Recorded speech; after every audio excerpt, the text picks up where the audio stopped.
कितना स्नेहा अपनी शहादत देंगे इन नेताओं के सियासत के बाद जब ये परिजन वहाँ पे पहुंचे, परिजन को बोला गया कि आप चले जाइए, मामला को रफा दफा कीजिए, बॉडी को जला दिया जाए। स्नेहा को न्याय देना होगा, स्नेहा को न्याय देना होगा, न्याय हम लेकर रहेंगे, न्याय हम लेकर रहेंगे।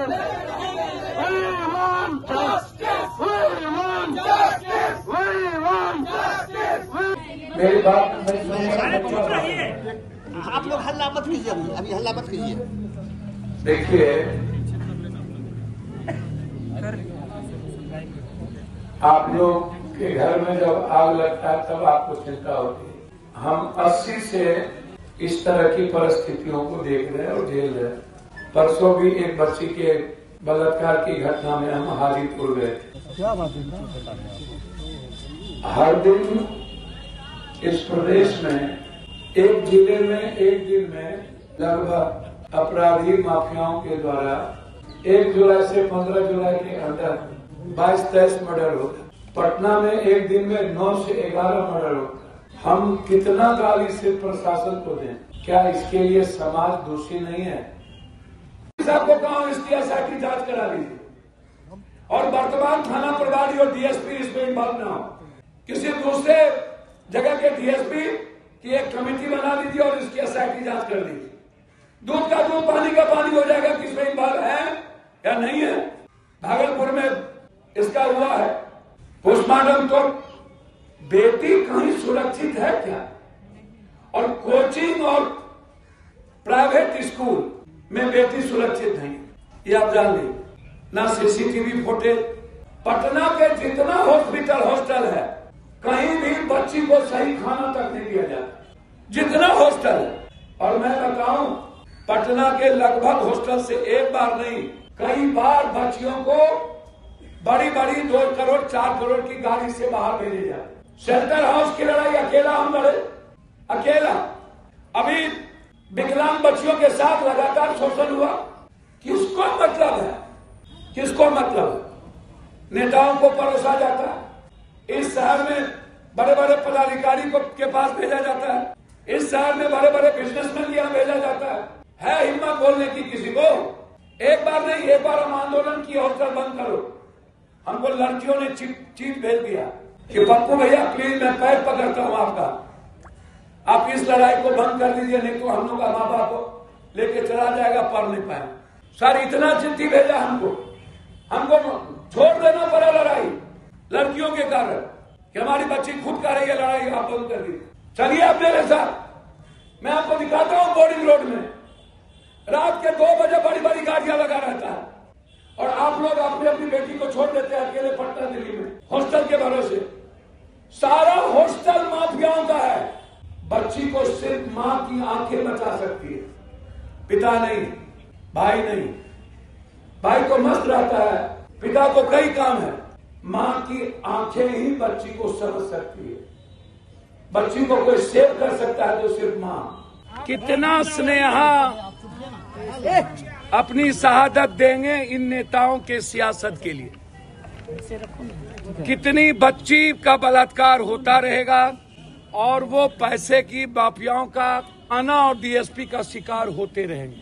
कब तक बच्चियों के बलात्कार पर गंदी राजनीति और सियासत चलती रहेगी? कब हमारी बच्ची बेटी बहन आजादी के साथ मुस्कुरा पाएगी? कब इस बिहार में आजादी मिलेगी? कब? बच्ची की आजादी कब? इन्वेस्टिगेशन सही नहीं होता। मेरा आग्रह है सीधा, जहां पर हमारी बेटी थी वहां में किन किन लोगों का टेलीफोन है, डीआईजी साहब एसआईटी जांच करिए और कॉल टेलीफोन का जो प्लेस है उसके आधार पर, एसएफएल के आधार पर, टेक्निकल सेल के आधार पर उन लोगों से पूछिए कि रात के कितने बजे तक उस रूम में किसका किसका फोन है। हम जांच फोन, दूसरी बात कॉल डिटेल, हम जिस पर आरोप है उसके पूरे कॉल डिटेल चाहते हैं। जब मेरी बच्ची फांसी लगाती तो केवाड़ी लगा होता, केवाड़ी कैसे खुला? जब छिटकिनी टूटा नहीं तो गेट कैसे खुला? और यदि छिटकिनी लगा था तो बिना पुलिस के गेट कैसे खुला? पुलिस का कहना है मैंने गेट नहीं खोला, तो फिर कौन है? यदि घटना घटी और हमारी बेटी ने आत्महत्या कर ली तो ये जिम्मेदारी मकान मालिक की थी उस परिवार को खबर करने का या थाना को खबर करने का। क्या उन्होंने थाना को खबर की? 4-5 माह उनके बदन पर कहां कहां चोट है, कौन लोग हैं? 6 यदि मेरी बेटी ने आत्महत्या की तो उसके पीछे कारण क्या है, परिस्थिति क्या है, सरकमस्टेंसेस क्या है? बिना किसी सरकमस्टेंशियल दुनिया में कोई घटना नहीं घटती। क्या माँ बाप से परेशान थे?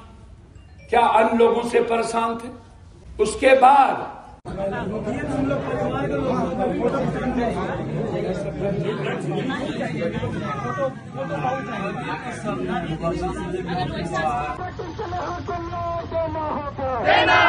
देना होगा फांसी दो।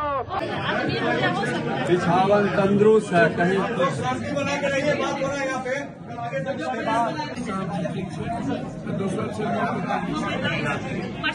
प्रशासन खोला होगा तब ना ये का भाई ट्रेन में था तो अपना व्हाट्सएप चेक कर रहा था, तो बहन का व्हाट्सएप चेक कर रहा था कि फोन ऑन हुआ या नहीं। ऑन हुआ है कि नहीं? ये चीज को मैंने डीएसपी को भी लिखा है, सर स्नेहा का व्हाट्सएप कल ऑन हुआ है। ये स्क्रीनशॉट स्नेहा के भाई ने दिया है। स्नेहा का फोन 2 बार व्हाट्सएप ओपन होने लास्ट से दिख रहा है। कल इन चीजों पर भी ध्यान रखा है, लेकिन पुलिस हम लोगों को बताई 2 दिन तक फोन अनलॉक नहीं हुआ है, 2 से 3 दिन तक बंद ही है। और सबसे बड़ा बात घटना हो गई इस खबर मकान मालिक को देना चाहिए, नहीं मकान मालिक को दिया 112 पर फोन उसके बाद जब ये परिजन वहाँ पे पहुंचे, परिजन को बोला गया कि आप चले जाइए, मामला को रफा दफा कीजिए, बॉडी को जला दिया जाए।